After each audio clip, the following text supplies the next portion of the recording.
गंगा नदी पर महात्मा गांधी सेतु हाजीपुर और पटना में उत्तरी और दक्षिणी बिहार के बीच संपर्क प्रदान करता है। मई 1982 में उद्घाटित महात्मा गांधी सेतु बिहार के लिए एक जीवन रेखा पुल है। हाल के वर्षों में आर्थिक विकास की तेजी के कारण इस पुल पर वाहनों की आवाजाही बहुत बढ़ गई, जिस हेतु इसके पुनरुद्धार की आवश्यकता पड़ी।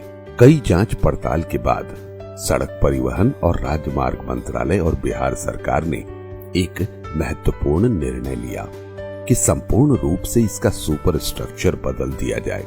हालांकि जो वर्तमान सब स्ट्रक्चर और नींव जो ठीक हालात में है उन्हें रहने दिया जाए।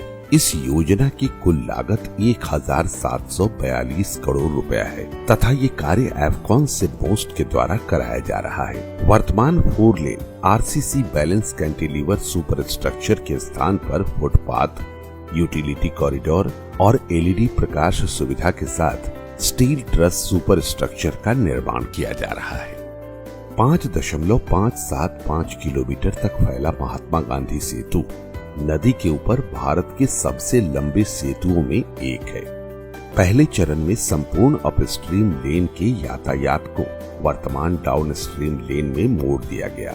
महात्मा गांधी सेतु के भार को कम करने के लिए हल्के वाहनों के लिए पास में एक पीपा पुल का निर्माण भी कराया गया। अपस्ट्रीम लेन के निर्माण के समय भारी यातायात को राज्य सरकार द्वारा बहुत सुचारू रूप से प्रबंधन किया गया।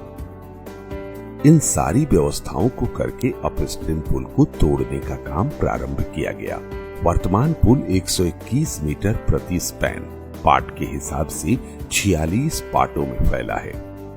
इनमें से 26 सूखी भूमि पर, 10 मौसमी बहाव क्षेत्र में और शेष 10 पानी के ऊपर है।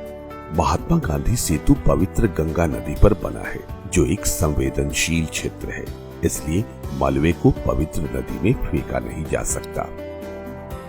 इस परियोजना में पर्यावरण की सुरक्षा का ध्यान रखते हुए 75,000 घन मीटर के कंक्रीट तोड़कर हटाया जा रहा है, जो कि अपने आप में बहुत कठिन काम है। इस परियोजना का अनुश्रवण पथ निर्माण विभाग द्वारा बहुत ही सूक्ष्मता से किया गया।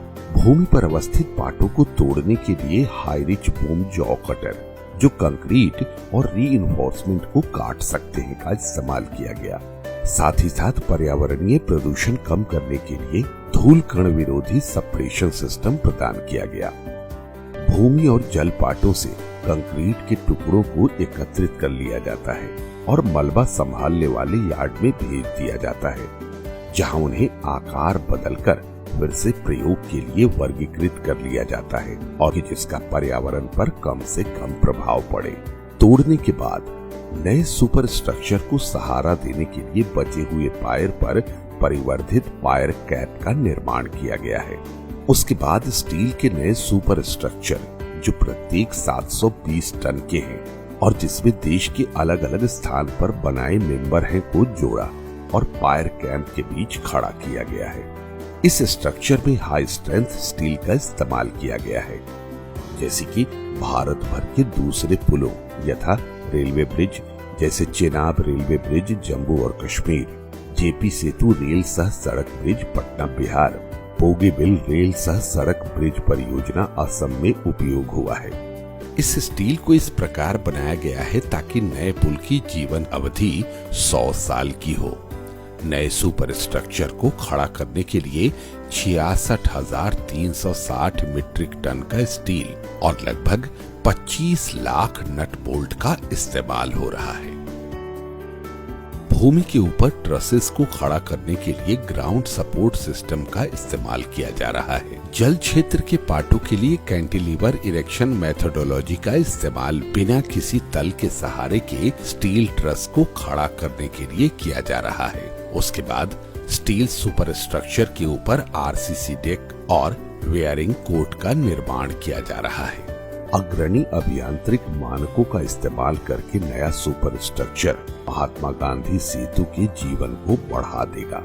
इस परियोजना का पहला चरण, जो कि अपस्ट्रीम है, की शुरुआत 15 जून 2017 को हुई थी और 3 साल पूरा होने पर यातायात के खुलने के लिए पूर्ण हो चुका है। परियोजना के दूसरे चरण में डाउन स्ट्रीम पुल को 18 महीनों में पूरा किया जाना है। यह एक ऐसी परियोजना है जो बिहार की महत्वाकांक्षाओं की प्रतीक है और महात्मा गांधी सेतु का पुनरुद्धार उसे अपनी पुरानी गरिमा प्रदान करेगा।